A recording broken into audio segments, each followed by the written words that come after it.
আজকের এই ভিডিওতে আমরা আলোচনা করব recently national human right commission একটি নির্দেশিকা জারি করেছে। আমরা জানি এর আগেও কিন্তু এই নির্দেশিকায় বহু কন্ট্রোভার্সি ছিল এবং বহুবার কিন্তু নির্দেশিকা দিয়েছিল, কিন্তু কোন রকম ভাবে কোনো শিক্ষক যারা সরকারি স্কুলের শিক্ষক 50,000 টাকা বেতন, 60,000 টাকা বেতন, তবুও তারা কিন্তু টিউশন পড়াচ্ছে।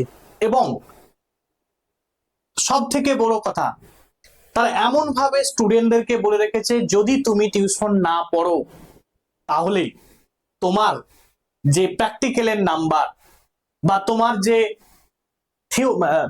মানে প্র্যাকটিক্যালের যে নাম্বার, সে নাম্বার তুমি কিন্তু কম পাবে বা তোমাকে দেওয়া হবে না, কম দেয়া হবে।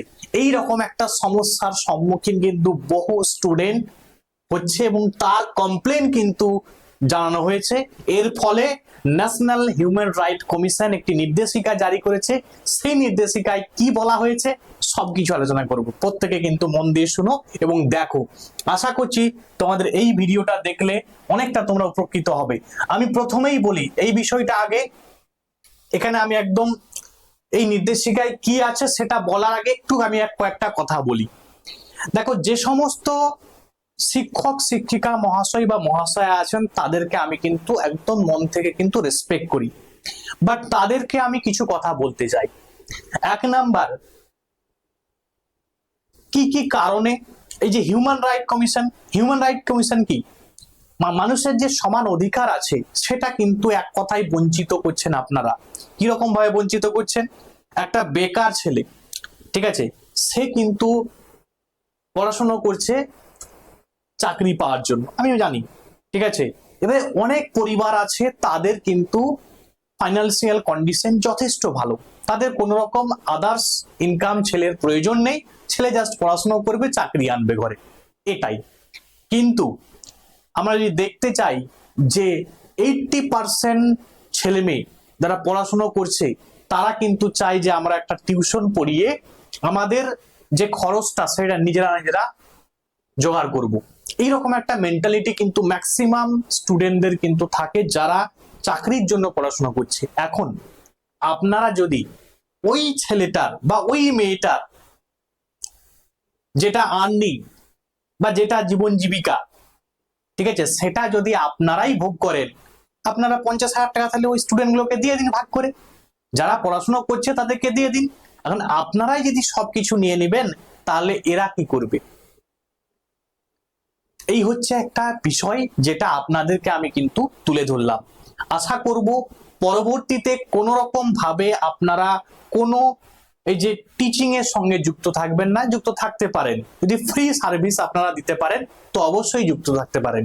চলে আসি এবারে মেন জায়গায় আসি, কি কি বলা হয়েছে না জাতীয় মানবাধিকার কমিশন হতে শিক্ষার অধিকার আইনে। তো এখানে সবকিছু আছে। অ্যাকচুয়ালি আমি একদম মুদ্রা কথায় কি আছে না, কিছু শিক্ষক শিক্ষার্থীদের একাডেমিক নম্বরে, দেখো, কিছু শিক্ষক শিক্ষার্থীদের একাডেমিক নম্বরের ভয় দেখিয়ে তাদের বেআইনি ভাবে ব্যক্তিগত টিউশন নিতে বাধ্য করছেন, যার ফলে বৈধ ব্যক্তিগত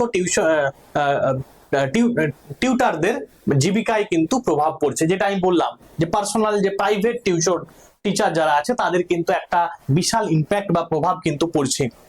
এবং সেটার জন্য বলা হয়েছে যে এই কাজটা যাতে না করে তার জন্য কিন্তু এই আপনাদের অনুরোধ করা হচ্ছে যে অভিযোগ মানে অ্যাকচুয়াল একটা কমিটি, এই যে ধরো এই যারা এই সমস্ত কার্যকলাপের সঙ্গে যুক্ত, সরকারকে নির্দেশ দেওয়া হয়েছে যে এই সমস্ত টিচার বা শিক্ষকদের চিহ্নিত করতে হবে এবং তাদের উপযুক্ত শাস্তির ব্যবস্থা করতে হবে, ঠিক আছে। শাস্তির দ্বারা কিন্তু সম্মুখীন হবে যদি তারা না এখনো পর্যন্ত এই টিউশন চালিয়ে যায়, টিউশন না বন্ধ করে।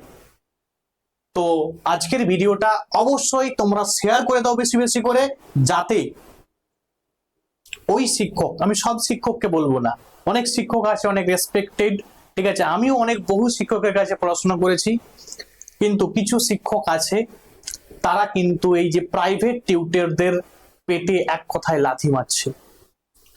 তো সেটা যেন না হয় তার জন্য ভিডিওটা অবশ্যই তোমরা বেশি বেশি করে শেয়ার করে দাও। আজকে এখান পর্যন্ত, থ্যাংকস ফর ওয়াচিং।